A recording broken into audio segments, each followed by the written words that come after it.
Bonjour à tous et à toutes et bienvenue sur Aroma by Lily. Aujourd'hui on se retrouve pour parler d'un sujet très concret qui concerne beaucoup de monde, surtout en cette saison. On va parler des huiles essentielles, des plantes, des hydrolats, des huiles végétales qui peuvent vous aider en cas de nez bouché. Pardon. Que ce soit à cause d'un rhume, d'une sinusite, le fait d'avoir un nez bouché, c'est inconfortable. On a parfois des insomnies. Moi en tout cas je ne sais pas respirer par la bouche, donc les nuits je suis incapable de dormir en tant que mon nez est bouché. Donc certaines huiles essentielles seront là pour m'aider à me dégager au niveau des bronches et du nez pour pouvoir mieux respirer afin de dormir. Parfois ça peut vous prendre aussi ici, donc donner des maux de tête. C'est du coup très difficile lorsqu'on a le nez bouché. Donc ici je vais vous parler des solutions naturelles que moi je mets en place lorsque j'ai ce fameux nez bouché. Attention, c'est pas un diagnostic médical, ce n'est pas non plus un traitement à prendre. Si votre nez est vraiment bouché et que vous avez d'autres symptômes, il faut quand même consulter votre médecin traitant, tout simplement parce que ça peut cacher autre chose ou une autre pathologie, ou si vous avez déjà si vous êtes déjà malade, ça peut être un nouveau symptôme à ce que vous avez et du coup modifier peut-être le diagnostic de votre médecin traitant ou vous orienter sur un autre traitement médical qui est actuellement en cours.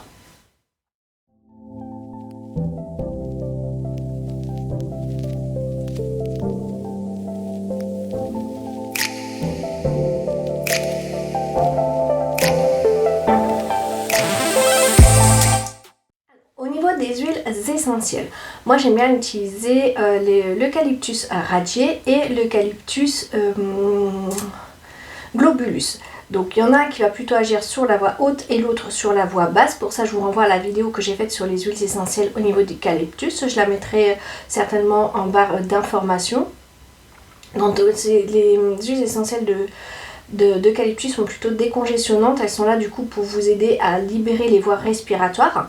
Donc soit vous les utilisez en massage avec une huile végétale directement ici au niveau de vos bronches, ou vous pouvez les utiliser en inhalation. Donc vous mettez 2-3 gouttes maximum dans un bol, vous venez mettre du coup une serviette au-dessus de votre tête et vous respirez 5 à 10 minutes maximum pour pouvoir décongestionner. On a aussi le Ravinsara qui est antiviral, qui va soutenir votre immunité et vous aider à combattre du coup les infections dues aux symptômes. On a la menthe poivrée qui va plutôt vous dégager assez rapidement les voies respiratoires. Elle va avoir un côté rafraîchissant et décongestionnant. Et enfin on a le tea tree qui est antibactérienne, antifongique, antivirale. Elle est assainissante. J'aime bien aussi souvent l'hiver, c'est lorsque je rentre du travail, c'est de me mettre quelques gouttes de Ravinsara dans mon diffuseur et de diffuser ça dans ma maison. Ça permet aussi d'assainir l'air parce que mine de rien quand on travaille en extérieur ou qu'on côtoie des personnes, on ramène ces microbes chez soi. Donc n'hésitez pas aussi à assainir votre air au niveau de la maison, surtout si vous avez des enfants. Faites ça 10 minutes, un quart d'heure dans votre maison. Principalement dans les pièces où ils font leurs devoirs ou leur chambre. Comme ça, lorsque ils rentrent de l'école, la pièce est déjà assainie et vous recommencez par la suite si besoin. Et après, n'hésitez pas aussi, je vais peut-être essayer de voir pour vous mettre ça en barre d'informations. C'est peut-être de vous expliquer comment faire un Vic maison, un baume qu'on peut mettre ici pour vous aider le soir à dégager les bronches et votre nez pour mieux dormir. Au niveau des hydrolats, donc les hydrolats sont un peu plus doux que les huiles essentielles, elles peuvent être utilisées par tout le monde, puisque les huiles essentielles, je rappelle qu'elles ne peuvent pas être utilisées par les femmes enceintes, les femmes allaitantes, les enfants de moins de 6 ans, et la menthe poivrée pas avant 15 ans. Si vous avez déjà une pathologie, on va éviter. Si vous avez un traitement en cours, de prendre contact avec votre médecin traitant et faire un point avec lui parce qu'une huile essentielle peut parfois altérer votre traitement qui est en cours. Donc surtout bien prendre rendez-vous avec votre médecin traitant avant toute utilisation d'une huile essentielle. Surtout si vous avez un traitement en cours ou une pathologie pour être sûr que vous n'altérerez pas le traitement que vous avez. Donc au niveau des hydrolats, donc comme elles sont plus douces, elles peuvent être utilisées par tout le monde. On va retrouver bien sûr du coup l'eucalyptus radié. On va retrouver le thym athymol. Le thym est plutôt assainissant, il va soutenir au niveau des, des muqueuses. On a le laurier noble qui est antibactérien, qui va aussi plutôt être utilisé lorsque vous avez des infections au niveau ORL.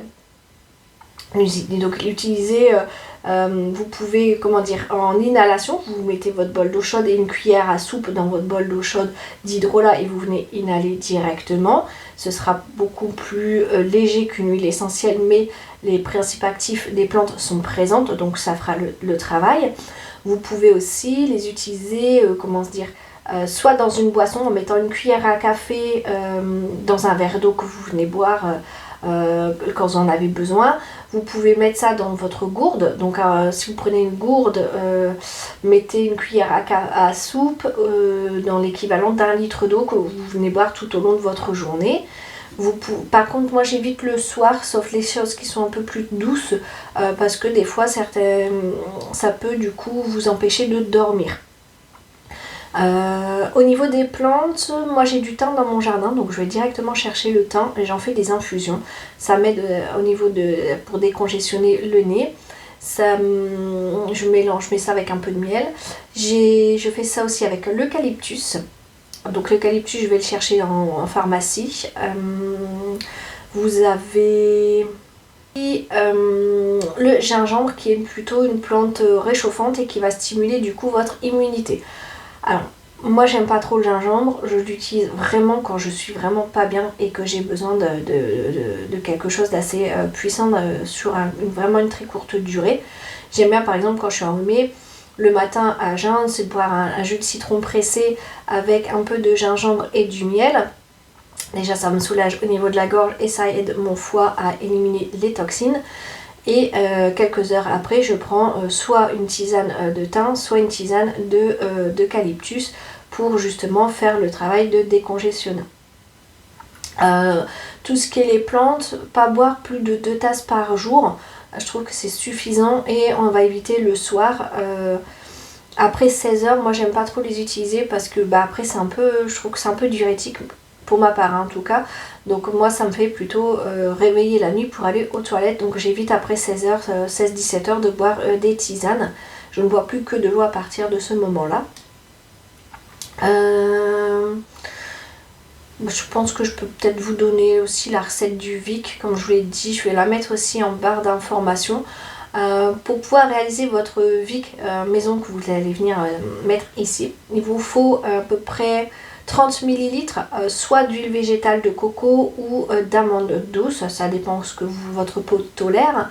Il vous faut 15 g de cire d'abeille, ce sera 20 gouttes d'huile essentielle d'eucalyptus radié, 15 gouttes d'huile essentielle de Ravinsara, 10 gouttes d'huile essentielle de menthe poivrée et 10 gouttes d'huile essentielle de tea tree.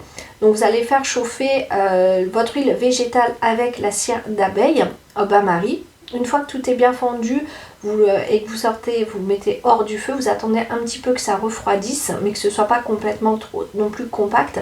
Vous venez rajouter vos gouttes d'huile essentielle et vous venez mélanger. Parce que si vous mettez l'huile essentielle directement à chaud dans votre préparation, ça va casser les propriétés de l'huile essentielle et du coup ça ne fera pas son travail pour vous aider à décongestionner ici au niveau des bronches et de votre nez. Il vous suffit de les appliquer 1 à 2 fois par jour, c'est suffisant. Moi j'aime bien surtout le soir et en journée si vraiment comme là si je dois tourner une vidéo ou si j'ai quelque chose à faire et du coup j'aime bien m'en mettre un petit peu pour m'aider à mieux respirer, c'est plus pratique pour moi. Bien évidemment comme il y a des huiles essentielles, comme pour tout, il y a des précautions à prendre. On évite chez les femmes enceintes, les allaitantes, chez les enfants, chez les personnes qui ont, comme je vous dis, des pathologies ou que vous avez un traitement en cours. Si vous pouvez les utiliser, c'est de faire un test au niveau des huiles essentielles avant de les utiliser sur votre peau pour vérifier que vous n'êtes pas allergique ou que vous ne faites pas une réaction. Si vos symptômes persistent dans le temps, allez consulter votre médecin traitant.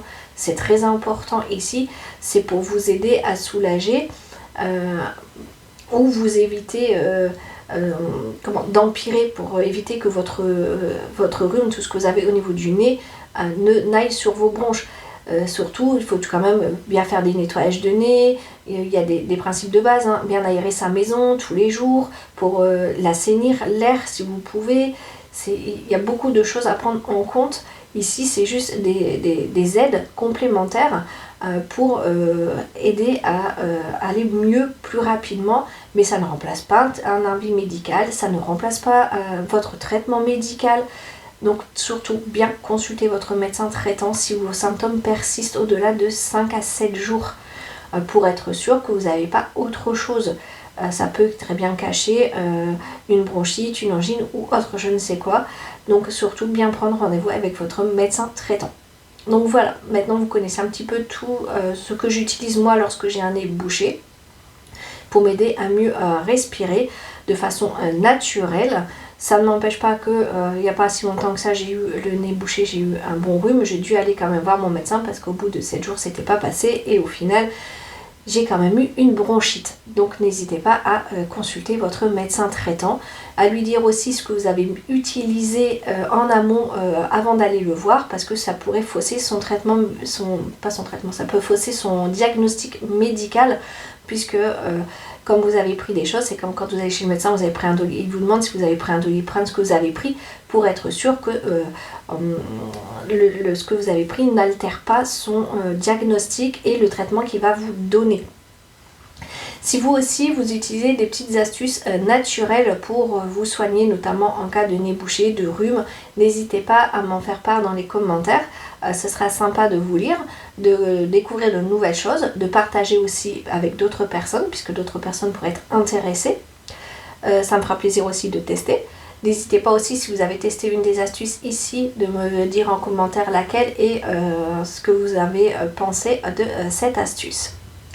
Si ce n'est pas encore fait, n'hésitez pas à mettre un petit pouce bleu, ça va aider à avoir une meilleure visibilité, à faire mieux connaître la chaîne YouTube. N'hésitez pas aussi à mettre un petit commentaire ou juste un petit emoji. N'hésitez pas aussi à faire partager cette vidéo si vous connaissez des personnes qui pourraient être intéressées par son contenu. Si vous avez des questions ou si vous souhaitez une vidéo sur un sujet bien précis, n'hésitez pas à m'en faire part en commentaire ou directement en MP. Ça me fera plaisir de pouvoir vous répondre. Je vous dis à tous et à toutes un très bon dimanche et je vous dis à la semaine prochaine. Bye bye!